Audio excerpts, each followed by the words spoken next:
Welcome, everyone. Welcome to the first session of day one of the summit, where we're really digging into the science today. And we're going to kick off the summit with the opening keynote on the science of change at scale. And I want to emphasize the word scale. At NLI, we're really interested in impacting large organizations, but really all sizes. But we're interested in change that can really spread versus kind of individual or team change. That's our fascination. So we're going to hear from some amazing practitioners and scientists today. With us today, we have Dr. Elliot Berkman, who we've worked with over the years. And thanks very much for having you with us, Elliot. Yeah, this one looks good. And also got some background there, Patrick. You need to mute yourself. Possibly. Patrick, can you mute yourself there, please? So we have Elliot joining us from the University of Oregon. And Elliot's worked with us for a number of years, including on goal setting. And I think, is this your third summit, Elliot, that you've been with us? Second or third summit over a long time? I believe that's right. Good to have you with us. And also Cindy, Dr. Cindy Pace from MetLife, we've worked with for a number of years, has been involved in wide-scale change initiatives and has a deep experience in diversity, equity, and inclusion as well. But we'll be talking today about wide-scale change with us. And Andrea Derler, who is the head of our industry research function, and we've been publishing an enormous amount of research in that space. Welcome, Andrea. Great to be here. Okay, so let's dig in. 2020, weren't we all looking forward to 2020? Wasn't this year like something we're all excited about? I think the symmetry of the number, the 2020 vision, all of that, and kind of kicked off strange and then just got darker and darker and darker. And we won't talk about the challenges of this year so much, but, interesting from a, incredible time to be a cognitive scientist, obviously. This is the year people's brains were kind of exploding, really exploding in many ways. And you might be tempted this year to think this isn't the year to change much, right? There's just too much going on. Why would we be thinking about kind of wide-scale change this year? But actually, this may be the year to change a lot. And, change is inevitable. So why not be intentional about it? And, as you'll hear shortly, like big changes actually open up the possibility of really doing even bigger things. And so we've been thinking a lot about kind of how do we leverage this moment in 2020 versus kind of obviously we're struggling under it. Many of us are struggling in many ways in many parts of our life, but we're also thinking about how do we actually leverage this moment and really do big things. And, one of the clues to this is sort of what happened this year.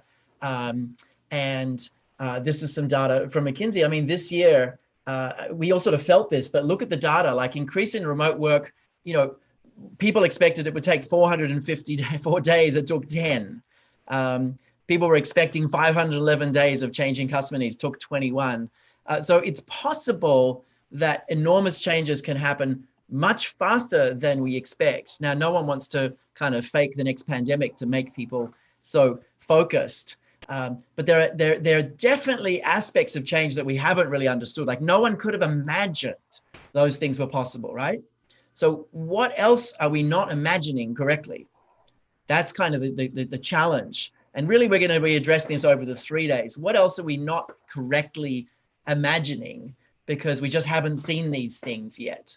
And so today's session will get some kind of clues to that. How are we seeing the world now, and how do we maybe need to rethink how we're seeing the world? So, Andrea, let's go to you to give us a little bit of a sense of the research we did this year. Let's share with the audience the kind of current reality around change overall and the whole kind of field of change. Over to you. Yeah, thank you, David, and hello, everyone. It's great to be here. Right, I mean, between March and April this year, we spoke to about 20 top HR leaders about change. And most of these companies are global and multinational companies and really big brands. And of course, they found themselves, as we all did, in this onset of the pandemic, but also they had already been dealing with a lot of other transformation efforts at the time. And so we found that, change can have a lot of forms and varieties. we often talk really casually about change, but it's really complex. So each of those efforts that you can see here has lots of successes, lots of struggles. So for example, there was the pharma company that asked 100,000 employees to be more agile in 150 countries.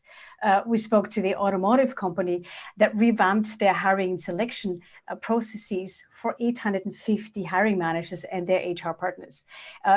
We talked to a multinational consumer goods company that transformed the HR services with 350 people in 70 countries. So these are just a few examples of the multifaceted nature of change in organizations. And of course, like you said, David, before, I think what makes it so interesting to us is what role does behavior change play in those change efforts? So on the next slide, as you mentioned before, we've taken another survey. We've also conducted a survey in addition to the interviews with 275 professionals. We wanted to get their point of view as well on what change looks and feels like for them. And we found a confirmation of the fact that only 30% of employees actually think that change efforts in their organizations achieves their goal. We almost had a suspicion that this would be the case. So our hypothesis going into this research was really that behavior change, that's the component of large-scale transformation, is probably the trickiest aspect of change. Now, our Andrea, perspective, that data is really consistent. Sorry, that data is really consistent with McKinsey, who's been studying this literally every 5 years for the last 20 or 30 years, finding a really, really similar number. It was kind of spooky to see this number as well, that about 70% of change initiatives actually fail, which is, amazing to think about. Right. So great confirmation for our data, but still, what's wrong with that? So we wanted to introduce our perspective to behavior change or change at scale, which is a model that we also tested in the research. Because why? It really helps us think through what are the three biggest components when it comes to change that we should be thinking of. As you can see here, we talk about priorities, habits, and systems. And just in short, priorities really refers to the why, right? That's when we want to communicate why is this an important change to people, compelling messages, help people be motivated to change. And Elliot, I know you're going to speak more about that later. Habit formation, behavior change itself is at the core, right? What can we do differently? How can we help people do things differently, not just once, but repeatedly? And then what role plays systems? Systems are those aspects in our work environment that should help us do these things better. And they shouldn't stand in the way, they should enable us. So one of the things I wanted to share with you is what do these PHS, P priorities, habits, and systems look like in organizations based on our research? Clearly, organizations spend a lot of time and energy and effort on the priorities. So this is what they told us that they're very proud of. They were very proud of building the story, the why. They thought it went really well to communicate through their major stakeholders, or getting buy-in from their top leaders was something that went really smoothly. They use storytelling. They spend a lot of time on sometimes reaching out to populations that needed to change. So actually personalizing the why behind the change. That's where the energy lied. That's where the momentum was. But as we then moved into the second piece about behavior change and habit formation, that's when the momentum slowed a little bit.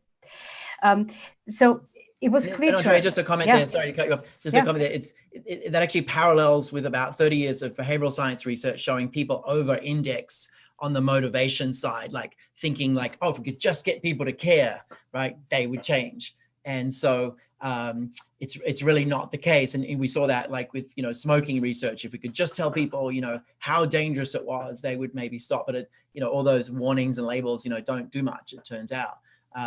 But there's something else. We actually have to get people to apply those habits much more.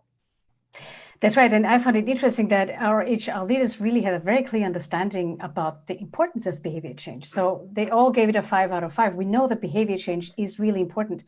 But when you think about asking 100,000 employees to work in a more agile manner, or even asking 350 HR professionals to adopt an enterprise mindset, these are not just things they can learn and pick up in a training session. These are fundamental, often historic behaviors that need to be changed. And they need those clear priorities, like we talked about in priority setting, but they also, needs learning about the behaviors, applying them, practicing them, measuring the behavior changes as they go along, and then build the right systems around it. So a couple of more data points in terms of how far are we in changing behaviors overall. Based on our survey data, again, we found that there may be still a lack or struggle with behavior change. When you digest the data points on this screen here, it's actually quite striking. Less than half of employees in our survey again told us that they don't really know what to do differently. So again, it's not about motivation. They are okay with the why, but sometimes they just don't know what exactly can I do to support this. The next one is, almost a third feel that their efforts are not acknowledged. Just a third of them think, that their efforts were acknowledged. So that means I'm changing my behaviors, but do my leaders really see that I'm doing that? Am I being recognized and acknowledged for doing this hard thing? And 34%, told us that their own leaders, do the role modeling well, which is, again, it's just about a third, see their own leaders and people managers go along with that behavior change. So you can see just on these 3 data points that, the issues are not really relating to motivation or a lack of processes or bad systems in place. It's really about mainly the way people should do things differently. And this brings us to the last piece that I mentioned before, which is the systems. When we say systems, and again, based on our interviews, we found we all speak in the same language. These are the things in our work environment that are supposed to enable us. We talk about technology. That's, of course, a large part of our systems, but then there's structure, hierarchies, org design pieces, of course, all talent processes that we can even think of, tools and policies. So all these can be part of the system. David, if you could move us to the next slide, please. Just 2 examples. The pharma company, for example, the way they solved for the systems piece is they created virtual exchange rooms. So people could actually talk to each other, collaborate more, ask each other questions. But that's a system that needs to be in place for me to do the behavior. The consumer goods company, flipped the HR processes upside down. Roles and responsibilities were changed so that people could provide better services to the employees. So in short, my last comment here is PHS works in combination with each other. We can't look at them in isolation. The systems really reinforce, ideally, the new behaviors that are in the service of the priority. Dying to know what our panelists and what comes up for them and what the audience thinks. So thanks, back to you, David. Fantastic. Thanks very much. Let's hear perhaps Elliot from you first of all, and then Cindy. But Elliot, to my comment earlier about we should be scaling back the amount of change people go through this year or accelerating it. What does research say on that point of view? Yeah, David, I mean, that's an interesting question. There is an intuition that people have that in times of uncertainty, in times of kind of external change, like we're now, that it's sort of like, oh, this is a time to sort of put on the brakes and to not make additional change on top of that. But it turns out that intuition is not correct from the perspective of forming habits. There's really interesting research showing that when essentially when your life and the structures around your life are changing, as Andrea was saying, that's a time actually to form new habits, to change how you're doing other things as well. So within the psychology literature, there's research on people are calling multiple behavior change or simultaneous behavior change. Again, there's that intuition of like, well, let's just do one thing at a time. But again, because of what we know about how habits work, and I'll dive into that a little more in the second chapter, because habits are so contextualized, that when you're in a new context, when things around you are shifting, it actually is a window of opportunity to create new habits and to change multiple sort of moving parts at the same time. Yeah, that's really interesting. So the fact that there's some things changing kind of frees you up to be more open-minded about other things. And I've heard that a lot from, I spent a lot of time, particularly April, May, talking to companies and hearing what they're thinking about. And a lot of them were like, wow, we were so surprised that we could, do these ridiculously big changes quickly. And it's actually made us think, what else, should we change, or what else could we change? And it sort of opened their minds up in many ways. So it's been fascinating. Cindy, tell us about your experience at MetLife, particularly around like setting priorities. I know you've done some work there, and like the importance of getting those priorities right. It is a really critical foundation point. It's literally like telling the brain what to care about. Those priorities. Yeah. Absolutely, David. You know, I think about a quote that you at the top, you said, change is inevitable, be intentional. And that's what had to happen. I mean, when we think about COVID-19, one day we were in the office and the next day we were working remotely. And so that took being intentional as well as a sense of urgency. So the priority was to make sure that everyone is enabled to work efficiently during this change. And we linked it back to the priority of the company, which we call our purpose, always with you, building a more confident future.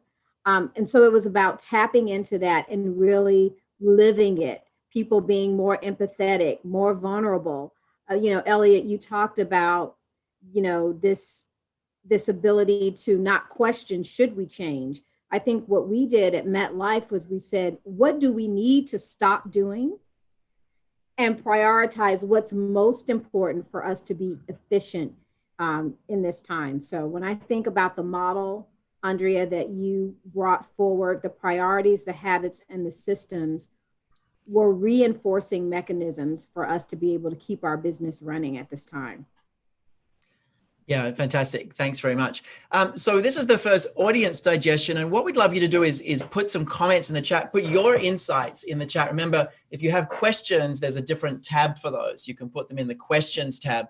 But we'd love to see some of your comments. So those should be insights that you're having or just kind of thoughts that you're sharing. And you'll get the most out of this if you share your insights, and you'll see other people reacting to them as well. So if we can get some of your thoughts in the chat, just give you a quiet moment to reflect on that. Elliot, you want to add a comment while people do that? But just to that's right. While people are doing that, to put some comments in the chat. Yes, Elliot.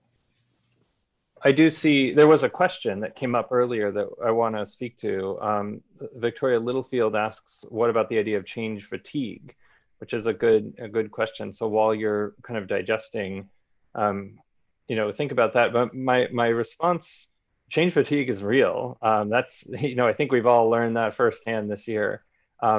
In the context of an environment that's already shifting, I think part of it is very tiring. I guess I still see it as an opportunity of like, well, in some ways it's helpful for me to think about it less as this is a change, whereas we're forming new habits, right? We have a new environment, and so we're forming a set of new habits. So I think in some ways you can construe the change as something that, as Cindy is saying, is external. It's something we need to do, right? This is sort of thrust upon us in some ways, but we can capitalize on that opportunity to form new habits that are going to make us more efficient, more agile, more responsive to the demands of the situation. No, that's great. Thanks. And there's some other questions there. Just, you know, questions are great, and also connections that you're making. But the question kind of, how do you, what's the most effective way of turning, you know, of creating habits? We're really going to address that a lot over the next 3 days. That's a lot of what our work is. I mean, at NLI, we're in the habit activation business at scale. And so we're going to be sort of addressing that answer from many, many perspectives. And I'm going to give you some really provocative data in a moment of kind of what's possible. But we're coming at that question from many, many different angles over the next 3 days. How do you really, you know, turn priorities into habits from structurally, and how do you measure it, how you manage it, all of that. And in fact, in a few minutes, Elliot will share probably the science of the most important thing to get right. One of the most powerful things to get right, sort of once you know which habits to work on and you've got them in the right order, like how do you really make sure they become habits? So you'll hear that from Elliot in a moment. So yeah, have a scroll through the comments, take a look at kind of what people are saying. Interesting to kind of see people's comments and questions. There's something else coming in. There's another interesting question coming in. David, can I comment on the change fatigue Yeah, please. component as well? Because I want to thank Victoria for the comment. What I can only talk about the 20 interviews that I've done with large organizations. Change fatigue is indeed a struggle, not for all of them, not consistently. What I heard more often was more about change resistance, more about the history of the organization. Things have always been done that way, so I don't want to change this. Change fatigue comes up, I think, in cases where we have too many different maybe conflicting priorities at the same time. So how clear are people about the purpose of this particular change? Why should I focus on this now? This may just be the flavor of the month. So it did come up. It doesn't seem to be the most prevalent issue across the sample that I've taken, but definitely comes up quite a bit. But there's lots of other emotional issues with change that, I'm sure Elliot can speak to and Simi as well from experience that we've come across. Yeah, let's get to that. Let's dig in a little bit further and see what's cooking in the research. So, at NLI, we believe that the thing that organizations need to put more work into is habits, and there's a lot of research supporting this. And partly, if you sort of think about it, partly it makes sense. We think about what's easy to think about, not what's right to think about, just because of the limited capacity we all have to think. And there's a lot of very difficult things to think about. So, the way our brain works is whatever comes to mind easily comes to mind, and difficult things take work. So when you kind of average that out, just, whatever's most concrete gets a lot of attention, and things that are abstract tend to get less attention. And priorities are really concrete. Systems are quite concrete. Habits are quite non-concrete in a way. And so they sort of feel soft and fluffy. So they tended to not get anywhere near the same amount of attention in organizations that they should. And so that's been an area that we've really focused on just through following the science. And there's a couple of things that I'll say about habits. And this is a framework that we'll come back to in a few different sessions. You're going to see this across the 3 days, that we're introducing things in one place and then going deeper in other sessions. But we've got a point of view on how habits form. And a critical piece of this is something called the if-then plan that Elliot will talk about. But in terms of how you kind of architect this, we believe that creating an experience where people have a really strong moment of insight is one of the critical necessary ingredients, right? So think of like the necessary ingredients as these three necessary ingredients as kind of three must-haves. I was talking with some people who launch rockets recently. It's like, the rocket doesn't explode, it makes it into space, and it gets back safely. Like, those three things are must-haves when you're designing a rocket. Like, lots of other things are important, but you can't miss one of those three things, right? And it's a bit like that here, maybe not as critical, but you can't miss any of these three. Or it doesn't work. And so the first one is people actually having this moment where they see that there's a habit worth building. They can imagine themselves building it. It matters. And that's the insight moment. And the research we have shows that the strength of insight correlates to the likelihood of change.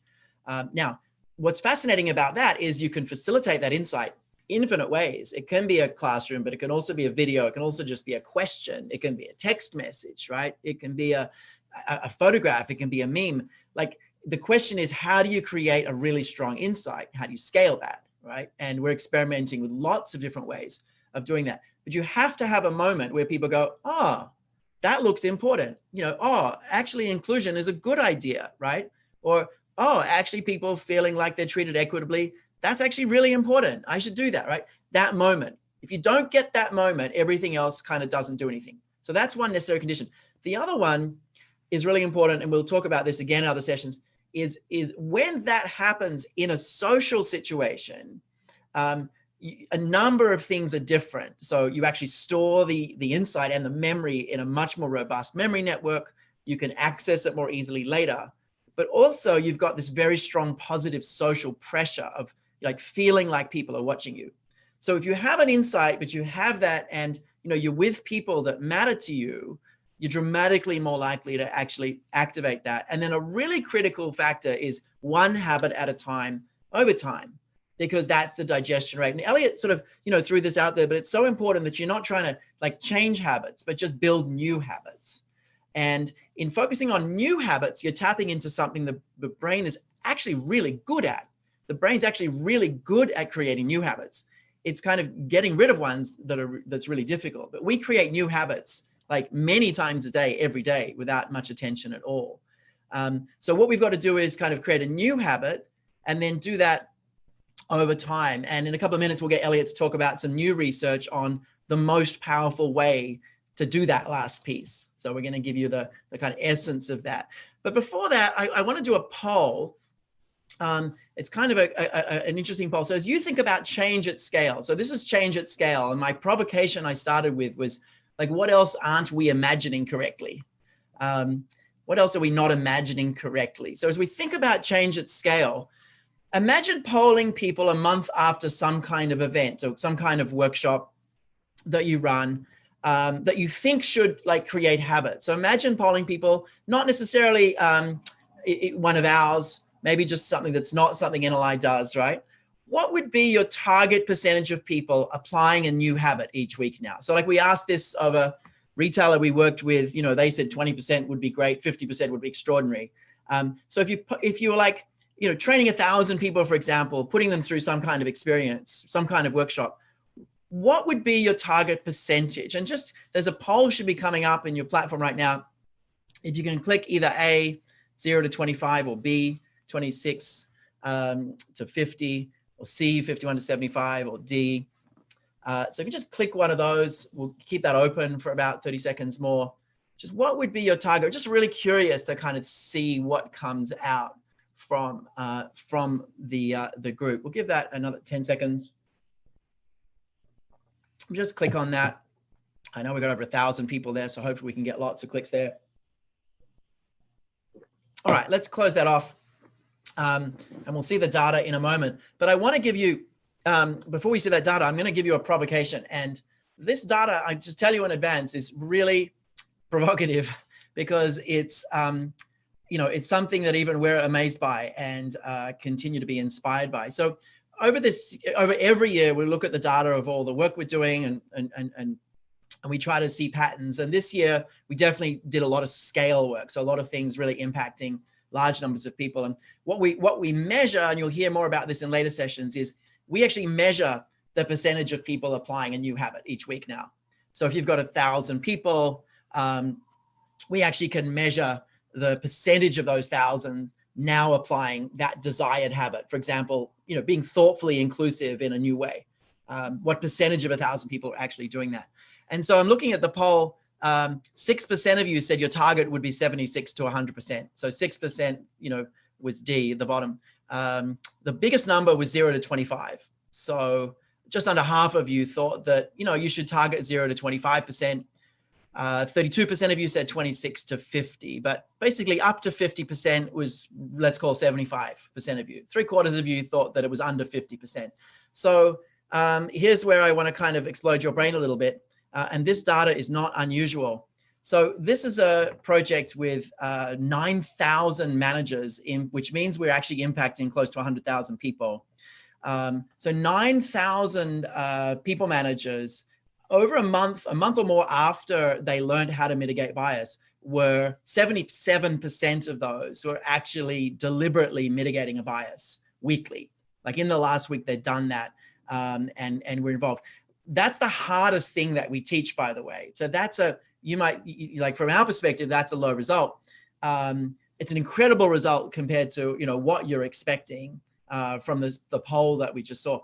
90% shifted to a growth mindset. That's 1,700 managers. And all of these were extremely global. Actually, I'm not sure all three were global. At least two of these were very, very global as well. So that's noticing that they have a fixed mindset, shifting to a growth mindset. And the bottom one, 91% practiced inclusive behaviors in new ways. That's over 1,000 managers. So this, you know, the provocation here is we can do change much, much better. We can do change much, much, much better by following the science. But the three critical ingredients for us, and it almost doesn't matter how you do it, is strong insight in social situations, one habit at a time, over time. Now, to tell us more about all of that, we're going to hear from Elliot, And Elliot's going to walk us through some of the new thinking and new research behind if-then plans, which is something that we've been teaching for a long time. Elliot, over to you to take us through that, and tell us a little bit about if-then plans and what you've been studying. Over to you. Great, thank you for that setup, David. And can you guys see my screen? Just want to make sure that this looks good. Yes. Okay. Great. Hi, everyone. So yeah, I want to kind of dive in a little bit more to these if-then plans, which really are the core of creating new habits. And as David was saying, the sort of in a nut, the sort of piece of habits that's so difficult is that it's new behavior, right? Getting over that hurdle, that hump of doing something new is hard. But then, of course, once you get into it and you practice it enough times, then it becomes easy. I mean, that's sort of the two sides of the habit coin. It's what makes them so great and efficient. Just once you learn them, they're easy. But of course, the flip side of that is once you're in them, you're kind of stuck to some extent. And so it can be hard to make that shift. So I want to talk about what we've learned from the science of behavior change in how to form new habits. So essentially there are kind of, what we did was we looked at the literature, all the literatures that we could find related to this question. And what we found are sort of three key pieces that all good if-then plans share.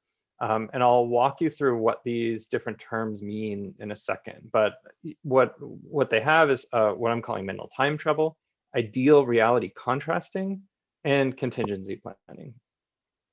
So what do we mean by mental time travel? Well, if you think about behavior change, it's easy to contextualize it along a time scale such as this. So if I'm trying to do something new now in the present or moving forward in the future, I need to be able to shift gears and kind of move back and forth in time. I need to be able to look back in time and imagine times where I've tried to change, tried to engage in a behavior, but have failed. And I need to be able to take that sort of historic knowledge that I have and use it to project forward into the future and imagine how I might do things differently. So it's a certain kind of mental flexibility you can imagine, is sort of being able to link past experiences with what you want to do in the present and where you're going in the future. That's what I mean by mental time travel. Ideal reality contrasting is a related concept. It's about sort of maintaining in mind, where you are and where you want to go. So it's sort of zooming in on that present and future piece, but really conceiving it in a very specific way that, here I am on the left and I want to get to this, I want to be this poodle on the right. And not just imagining where I want to be. That's actually not the critical part. The critical part is imagining the path. What are the steps that I'm going to take? What are the obstacles that are going to be in my way as I walk this path to becoming, this sort of new poodle?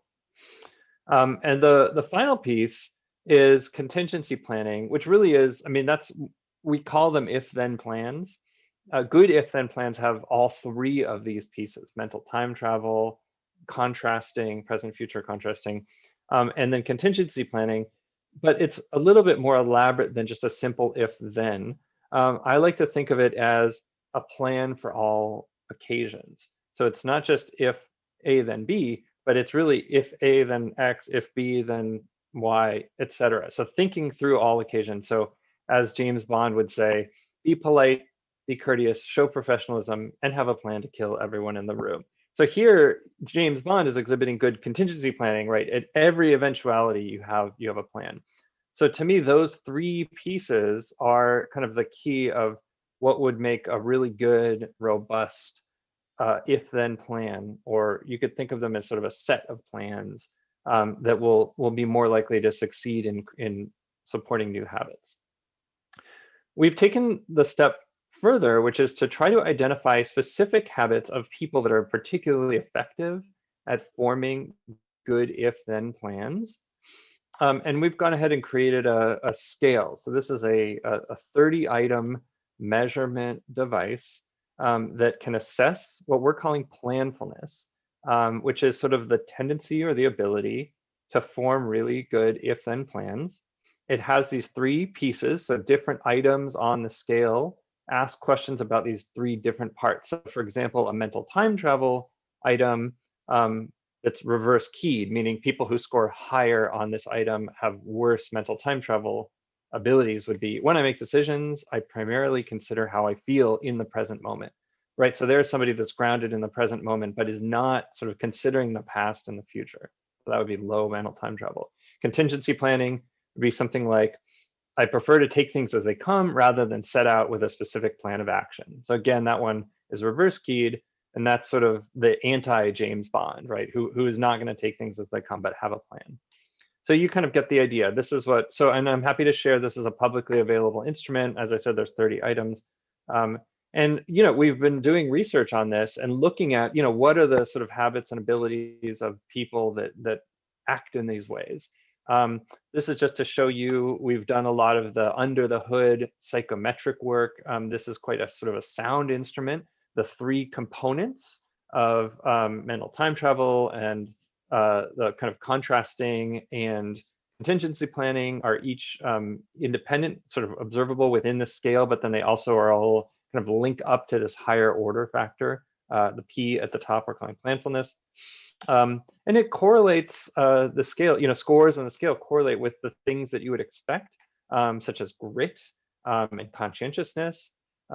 Interestingly, one of the things that correlates with is mindfulness, which to me is sort of an aha moment, an insight that we had. Going into this research on planning, I often think of planning as almost opposite of mindfulness, in the sense that, you know, in mindfulness, you're often encouraged to be aware in the present moment, you know, kind of focus on the present, not worry so much about, you know, mind wandering about the past or daydreaming about what you're going to be doing tomorrow. And so my intuition was, oh, well, that's going to be negatively correlated with planfulness, which I'm telling you is all about, you know, really thinking about the future, thinking about the past. But it turns out it's positively correlated with mindfulness, which is interesting. And the takeaway for me is that it's not that mindfulness is not about, it's about not mind wandering kind of aimlessly, but I think mindfulness has a component of being present in the moment and reflecting on that present moment and kind of considering it and using your experiences in the present moment to inform your actions in the future, which I think is really the key piece of how mindfulness overlaps with planfulness. Just a little insight there. And we've been doing studies such as this one, where we're looking at actual behavior change.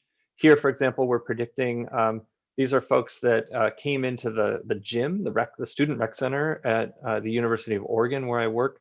And I'm looking at how well we can predict who's going to be able to stick to their goals of exercising a certain number of times per week throughout the 10-week term. And here you can see planfulness predicts sort of future behavior change quite well, at least within the psychology world.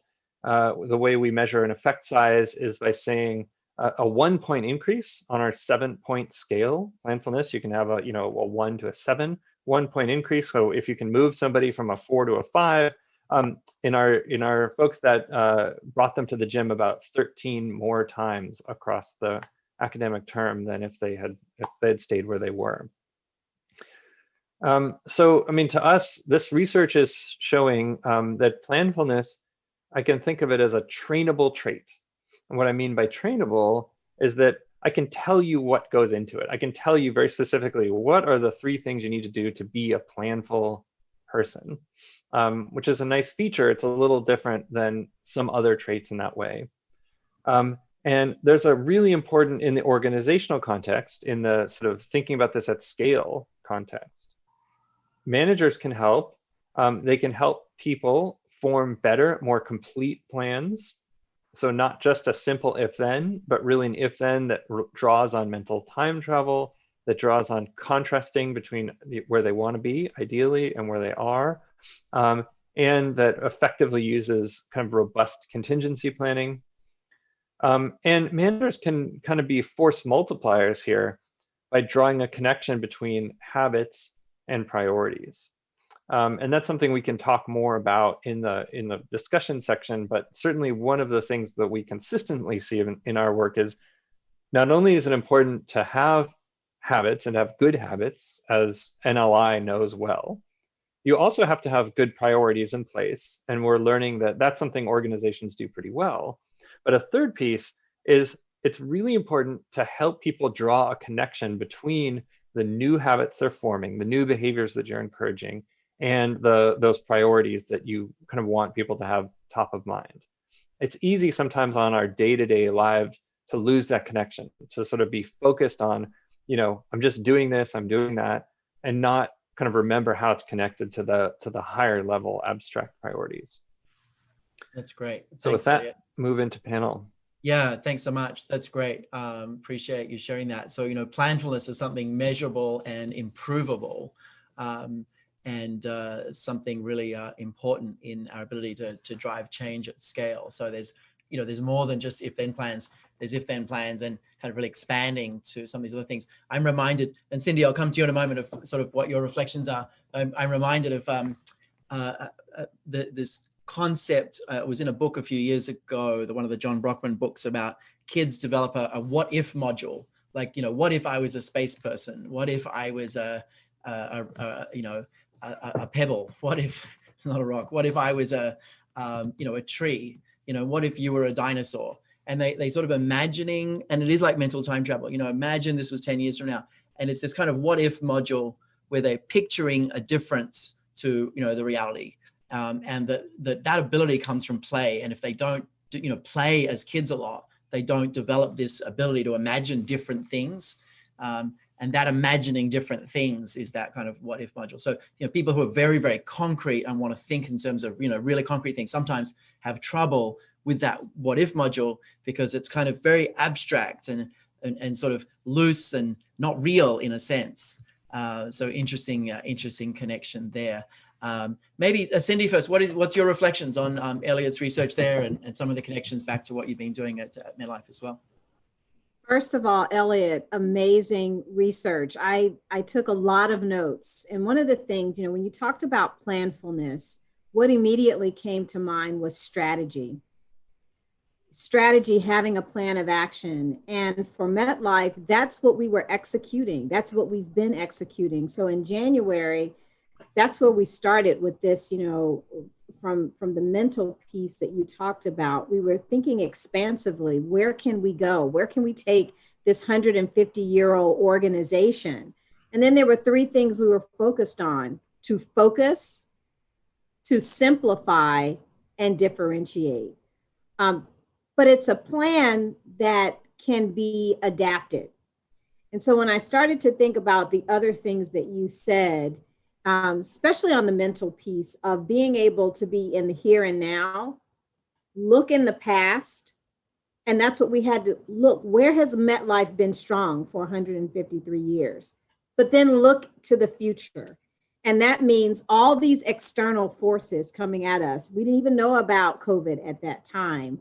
And then being able to put a plan into action. So for us, I think the systemic change that we've seen across the organization is the ability to act and have a contingency plan in place. So I'm thinking about all the things that you said, Elliot. It's so applicable to organizations right now who want to sustain and also be around in the future. Yeah, no, that's great. Thanks, Cindy. And Andrea, some questions or comments for Elliot. I know there's a lot of interesting questions coming up. We can take some of those from the audience as well. There's some good questions coming in, but anything you wanted to ask Elliot or kind of dig in on before we go to some of the audience questions as well? Yeah, there was one question, Elliot. I don't know if your research addressed this. Is it important who does it? You mentioned managers, the role of managers to help others plan. There was one comment that mentioned, how can we not over-anchor on leadership behavior whilst driving behavior change? And I want to dig into this difference. Does it matter who helps others plan? Or is it better to rely on social normative influence and a peer-to-peer? What's more important? What has your research shown if you've studied that? Yeah, I have studied that. That's such a great question because it really gets at, to me, it's clear, your audience has so much expertise, and I love interacting with folks at the NLI Summit because of that you always go right to the hard questions. I mean, you've done these change efforts, so you know what it looks like on the ground. And that's sort of where the rubber meets the road, right? Which is, to what extent can we help people really internalize these principles, right? And to sort of bring them in and take ownership of them, right? So absolutely, right? You need to get buy-in, right? You need people to be able to understand what you're asking of them, bring them along. The reason I mention managers is that even people that are highly planful still can struggle sometimes. And so that's where, individual change efforts, if I am just a person and I decide, okay, I want to start exercising more or eating better, that's hard. I mean, in some ways, that's the hardest kind of behavior change that people ever do, is I'm doing this on my own, right? And one of the things we consistently know from a lot of science is social support. It's critical. It doesn't have to be a manager. It can be coworkers, can be partners. The best way to learn to start to exercise is to get your partner to do it with you, right? And doing it together. And you have that accountability. As David said, you have that sort of social piece, there's social learning, there's social pressure. And so I think there is so absolutely, sort of peer-to-peer is critical and very valuable, helping support people, scaffold, modeling the behavior. I think there is a special role for managers, because just as managers sometimes are sort of feel that they're that in-between level in organizations, right? If you're not sort of C-suite, you're not executive, but you're managing folks who are on the ground, that is also, I mean, to some extent, I visualize those folks as living between priorities and habits, because often the priorities come from the top, right? Priorities come from the C-suite, here's our vision, here's our mission statement for the organization.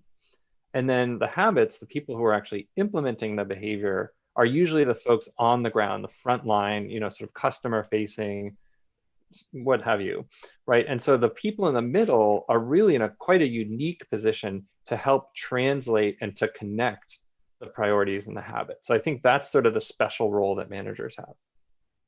So Elliot, to that point, I just want to jump in quickly to what you just said. That's why we always say, that so much lies on the middle manager, especially the strategy and the execution.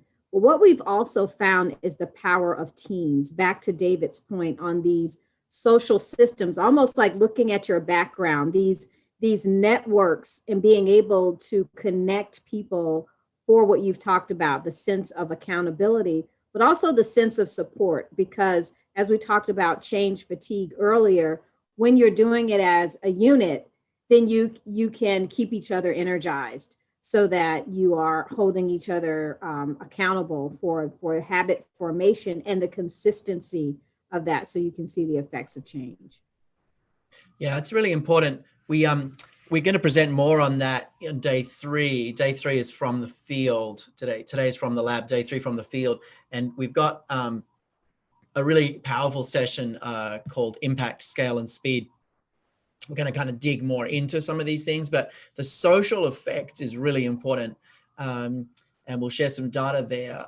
But the social does 3 unique things when you're learning something socially. You actually encode the information. So when you're experiencing some kind of insight and you're doing it socially, you actually store the information in a memory network that includes all the social information. And it turns out that we access that social information quite intuitively. It's literally called the default network. And so it's kind of it's an automatic memory network, much more so than having to put in effort to remember something.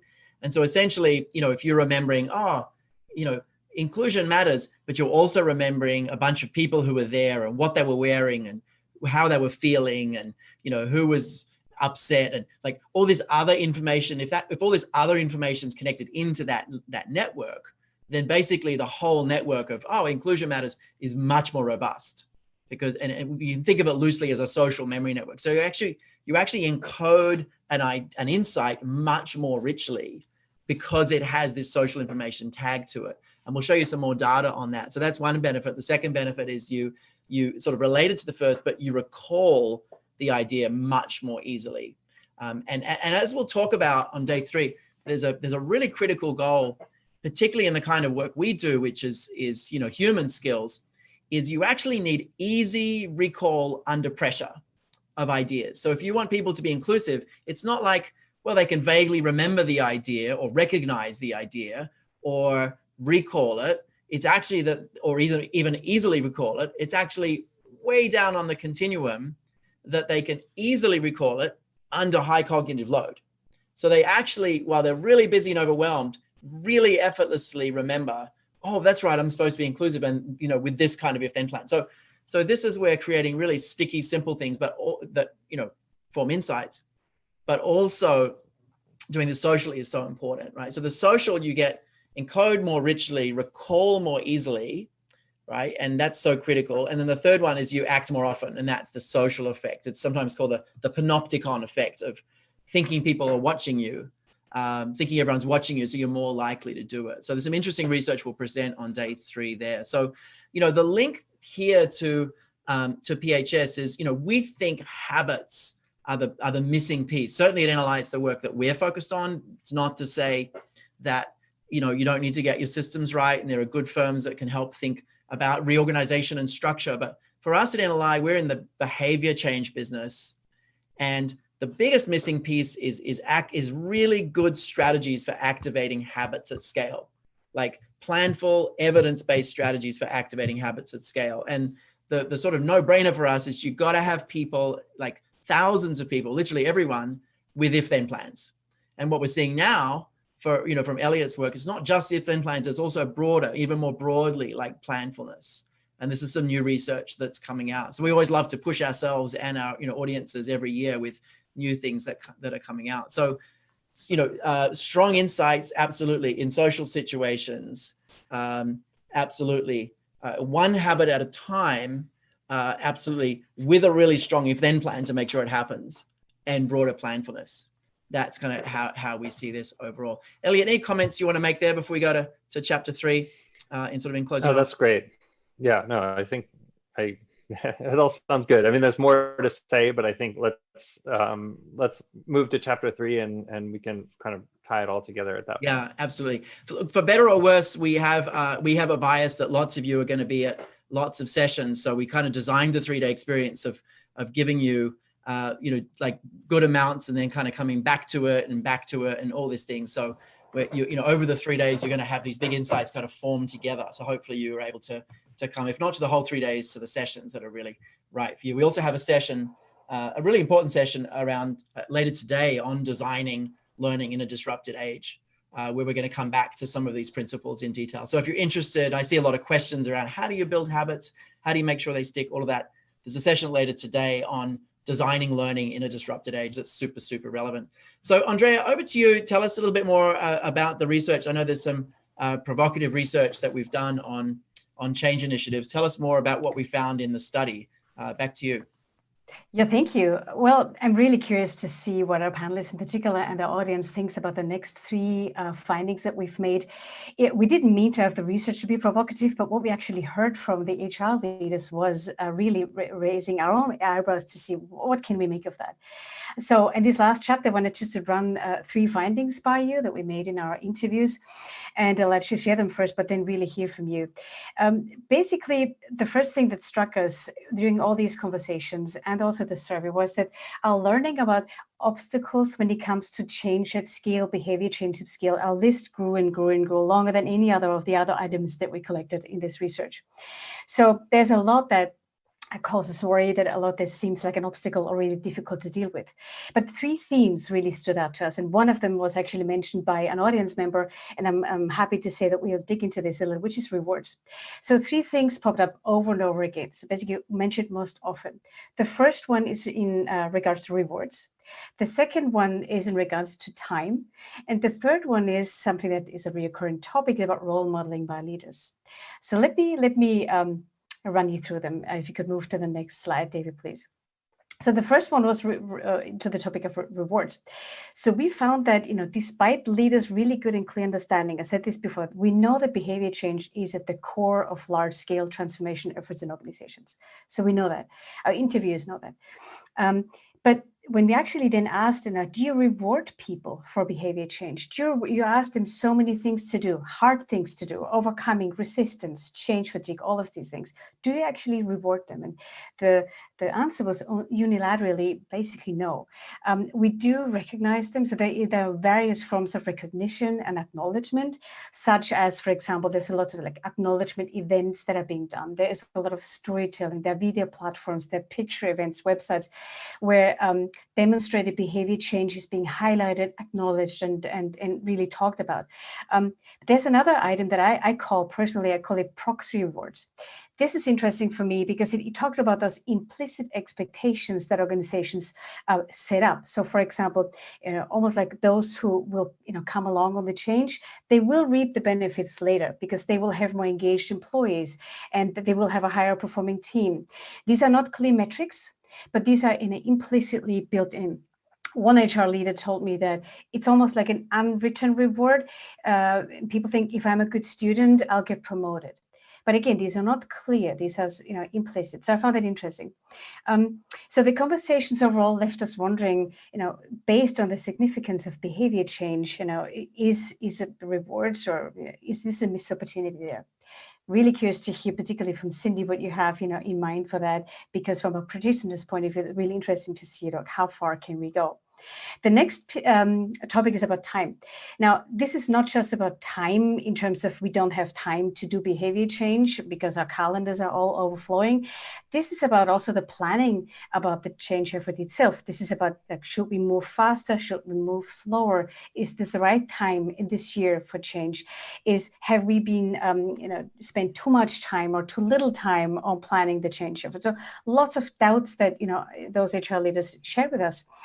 And I know that, David, you have a certain perspective about that topic. Is it really time that we should be focusing on? Yeah, thanks, Andrea. There's a couple of perspectives here. One is there's really no good research on how much can you give people at once, like how many different changes. The one thing we do know, though, is that the number is like the more coherent all your changes are, the more that you can actually fit in that overall schema.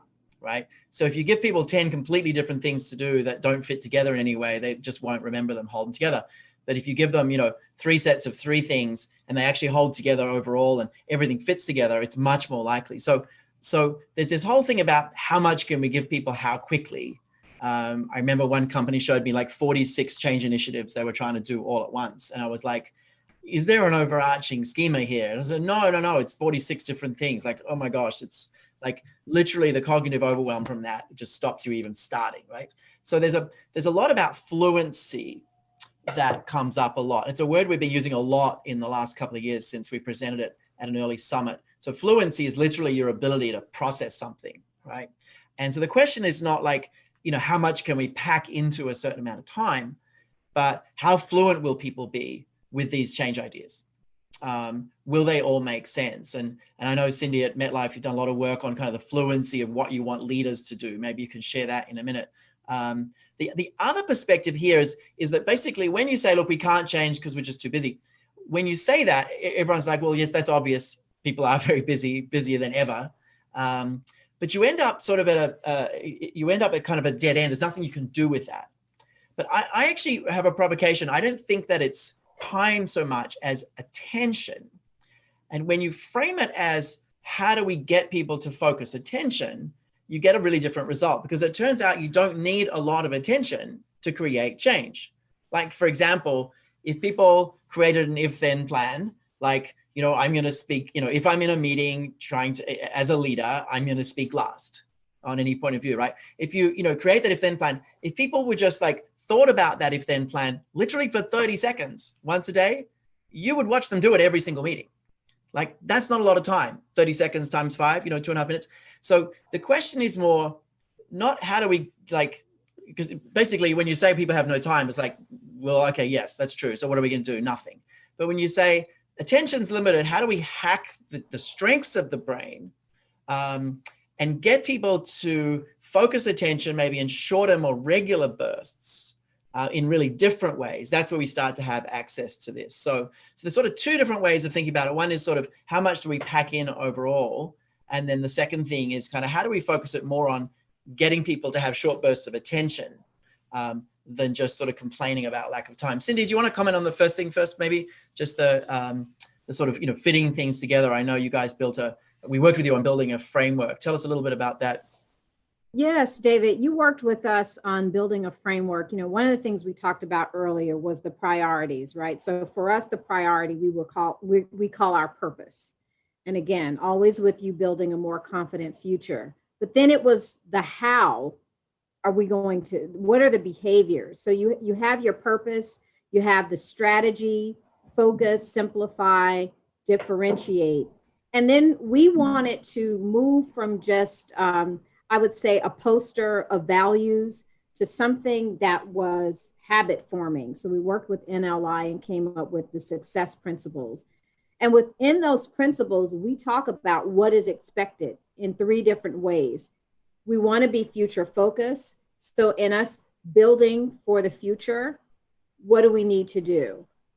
We want to win together as an organization, making sure that we're empowering, everyone to speak up. That's our inclusion and our collaboration piece. We focus people on what are the habits under that pillar. And then the last one is really about accountability and ownership, delivering what matters. And we focus people in that particular way. And so every time that we talk about what we're doing, we focus in our foundation, and that's what we're calling our success principles. I think the biggest thing has been, how do people learn them? And then how do they embody those principles? How does it come to life? And it goes back to what you talked about earlier, David. I can't wait till day 3 to learn more, but the social systems, we realize how important that is, but also the leader behaviors. Our leadership behaviors are aligned to the principles. So one of the things we realized is we had to have alignment. We can't have 50 things. We can't have leader behaviors, inclusive behaviors, and then have these success principles. So we put the best, using NLI, put the best science into that model. Great. Yeah, and I think, build tomorrow, win together, own it. It's a wonderful, clear, crisp framework. And what happens is everything lives under that, and they're not leadership principles as we've done in other firms, they're success principles, right? And they don't have to be, we've done them as commitments, we've done them as principles, we've done them as practices, all sorts of things. At Microsoft, they're leadership principles, and Joe Whittinghill from Microsoft will be presenting some of those again tomorrow and kind of an update on that. But just, success principles, build tomorrow, win together, own it. Memorable, sticky, and everything under that fits together in terms of all the habits. And so you're able to actually do a lot more and work on a lot more habits because it kind of all holds together. But going to that second point, and Elliot, we've got a few minutes. That second point that I was making, that it's more about kind of getting people to focus attention and perhaps frequently for small bursts. Can you speak to that at all and what some of your research has suggested? Yeah, absolutely. I think that fits really nicely with what we've learned about habits and habit formation and mindfulness. Because mindfulness is all about focused attention. And I think there's an intuition when you talk about habit formation of like, oh, this is a new extra thing that I'm asked to do on top of everything else. And sometimes it can be like that. But I like to think of some of these change efforts as lenses through which you can view things that you're doing. So it's not something on top of it's not like a block that you're stacking on top of this, already kind of wobbly tower of blocks that we're all managing, right? But it's sort of a different way of viewing the tower, and that way it fits in. It depends on it's how I attend, right? It's what I'm attending to and how I attend in the moment. I'm maybe not even asking you to do something new or additional. I'm asking you to sort of think about things or look at things in a different way. And again, so it's that, can I think about my behavior in a deliberate way, in a planful way, where I'm, sort of contrasting where I am and where I want to be? Am I thinking about, learning from my past experiences and so forth? So I think that plugs in perfectly. It's about sort of attention that you can give to something, having it top of mind rather than a new thing that I'm asking you to do. Yeah, it's interesting because people definitely are experiencing overwhelm, and what we really want to do is have kind of really sticky, mentally accessible if-then plans and practices that you back to easy recall under pressure. It's such an important frame. I had an insight, a level 4 insight about that in the last year, and it really came the fore this year with the amount of cognitive load people had, that you needed, very easy recall under very high cognitive load for people to do things differently. And I don't know that we design our learning solutions and change solutions with that in mind. But if you start with, we need very easy recall under very high cognitive load, it's not just simplifying, it's crystallizing, it's kind of getting essential versus exhaustive, it's all this. And then build really good plans underneath that, really good social strategies underneath, kind of just a few things. We continue to see the importance of essential versus exhaustive, and continually coming back to a few key things. Let's go to the third finding. Andrea, do you want to talk to us about the third finding there? This is a pretty provocative one. We've talked about time and attention and a few things, but tell us about the finding that kind of we all need to take more seriously.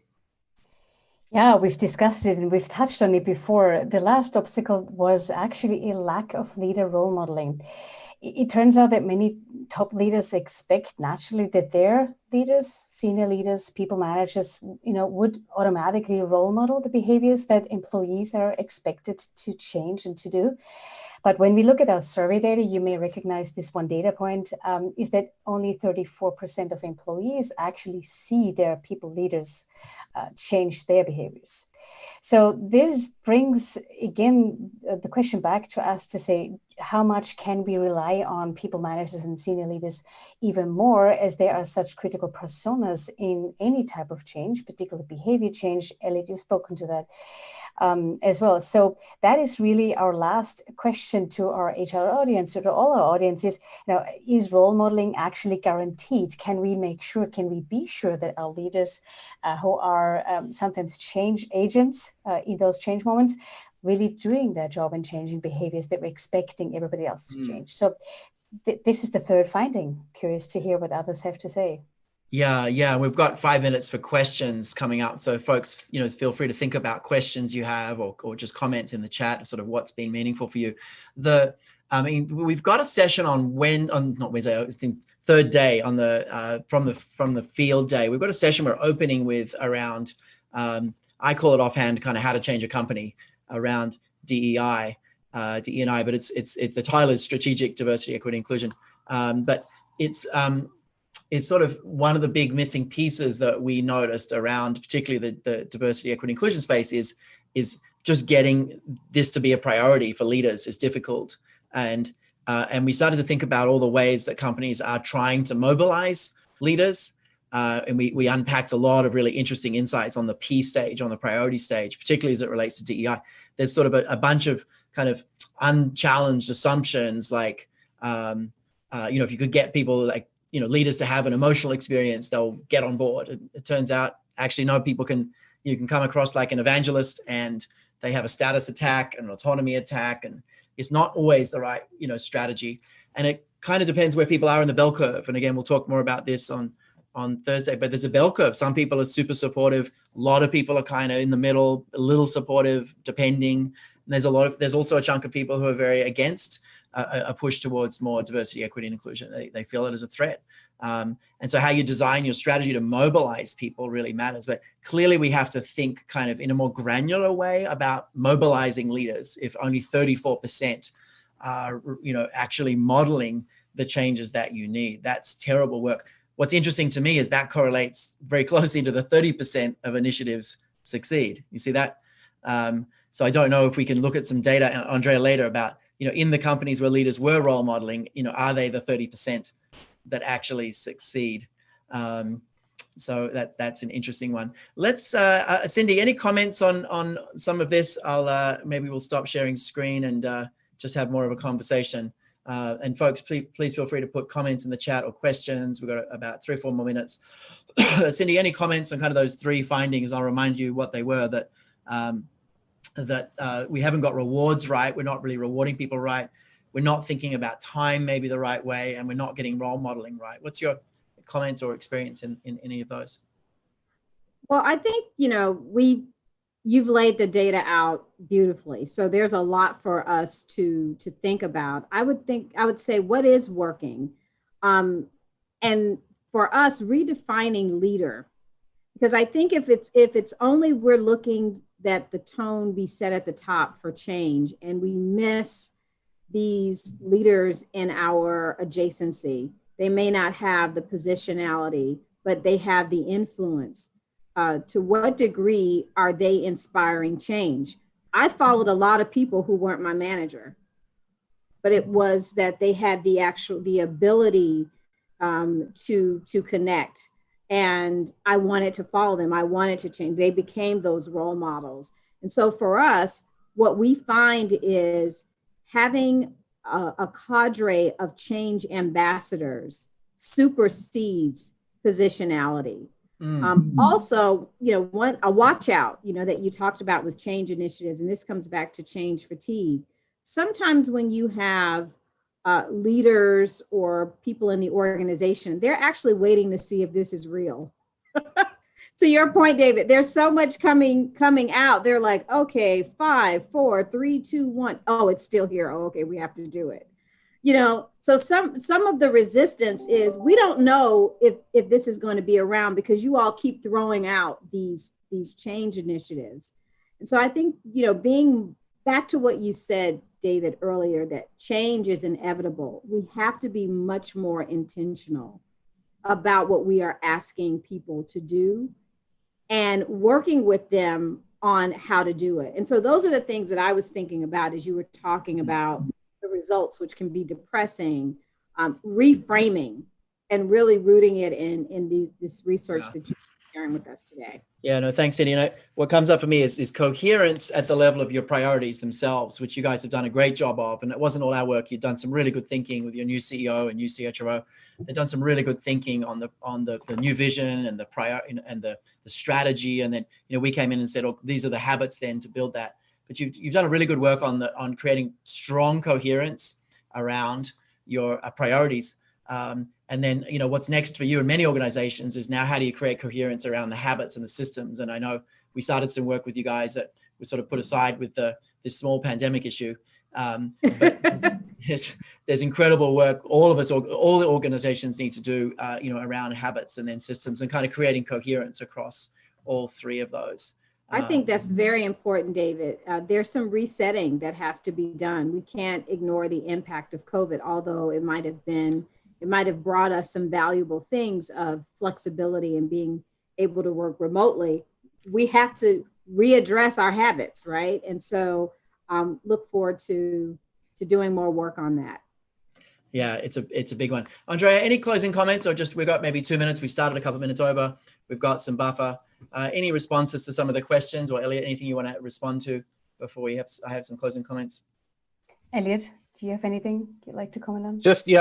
I'm thinking about the reward piece and how it fits with the modeling from managers and others, as Cindy's pointing out. There's so much peer-to-peer learning that psychologically, rewards can be a lot of different things. And in fact, social rewards are quite powerful.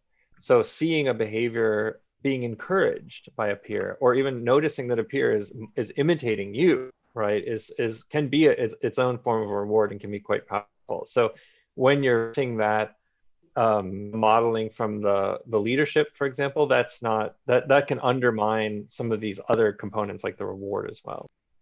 Yeah, I know if we're not even rewarding for these things, it's kind of crazy. So yeah, lots of work to do. Some good questions coming in the chat. A couple of things just to respond to.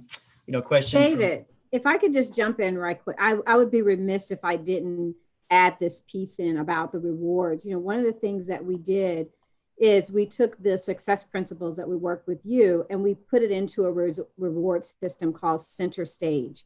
And so when you're working alongside people, whether it's teams, whether it's one-on-one, and I see something that David is doing, I see how he's championing inclusion. I actually acknowledge him, and it goes to his manager, and it becomes part of his file that says he is exhibiting these behaviors. I'm able to really write what David did. Same thing with Andrea. If I say, Andrea is really great at seeking diverse perspectives, this is how she brought us in. And so what it does is it helps people start to think about how these behaviors, how these habits are actually manifesting. And as they see it in people, the goal is to see it in yourself. So that's one of the things that we did with our reward system. And I'm really excited about how much our employees are driving that. This is really led by employees. It does not require manager approval. There's no bureaucracy here or hierarchy. Anyone can send this acknowledgement. And so that's one of the ways that we're reinforcing behaviors. No, that's great. Great to hear. There's some fantastic online reward and recognition platforms out there that really doing a great job to kind of link back to these things. I know at Microsoft, when we built the framework there, it was tied into hiring, performance, feedback, rewards, assessment. Sort of the framework there was linked to everything. You guys have been doing a great job of that as well. Fantastic. We're going to wrap up in a minute. Andrea, Elliot, any closing comments before I do, and we'll wrap up, give people a little break. Nothing that would add, even more to what we've heard from Elliot and Cindy. Thank you so much for your perspectives. This is one of the most interesting research projects I've ever done about change. We're by far not done. Stay tuned. We are going to publish more, but we cannot do it without you. So thank you for all the participants who are on the line today with us now, and thank you for collaborating with us on this research. So thank you for the work you've done there. I mean, the data that only 30% of change initiatives succeed has been kind of calling to us for years, like wanting to unpack that. It was exciting to really study that more. And clearly we need to do better around reward. We need to do better around repeated attention, around really encouraging that role modeling and making that happen as well. So there's more work we need to do. I think the big kind of takeaway from me is coming back to where we started, is what else have we not been able to imagine correctly yet? And I think when you follow the science, particularly around strong insight and social situations, one habit at a time, over time, weave in habit activation, all this stuff, like weave in if-then plans. When you follow the science, you can get tremendously more powerful habits really quickly than you might imagine. And I guess I'll close with a provocation. Perhaps 2021 is the year to really master habit activation at scale in your organizations. We know there's a lot of priorities. We know we need to make them really coherent. That's important work. But I think what's really important is building a habit activation strategy that really follows the science, and then scaling that. And everywhere we're doing that, we're seeing some really surprising results. As surprising as going from 500 days to 10 days, and circle right back to kind of change in weeks, not years. We're seeing it is possible. Just like we could all work from home in weeks, not years. We're seeing actually making really meaningful changes in some of the important things in our organizations is actually possible in weeks, not years. Andrea, thanks for all the hard work on the research project. Elliot, thanks for the incredible work you're doing on behavior change and habits and if-then plans. We really appreciate following your lab and involving your work and sharing it out to people. And Cindy, thanks for everything you're doing and your great voice here today. Thanks, everyone. We're going to a break. We've got about 8 more minutes where the chat will be open. So a number of our folks will be on the line. If you have questions, you can jump onto the chat, ask questions. They'll answer digitally with resources and other things. Then we have a break, and there's some fantastic sessions coming up on the AGES model, on understanding others. We've given you a break intentionally. Try not to fill your brain with too much noise. Actually take some downtime. Make some notes on this session, kind of reflect on this session. Get a little exercise if you can. We're going to come back at 10:30 then formally. But we've got about an 8-minute catchment to stay online if you want to ask questions of other folks. But thanks very much, everyone. We'll wrap up formally here and look forward to seeing you later in the day in some more sessions. Thanks all. Bye-bye.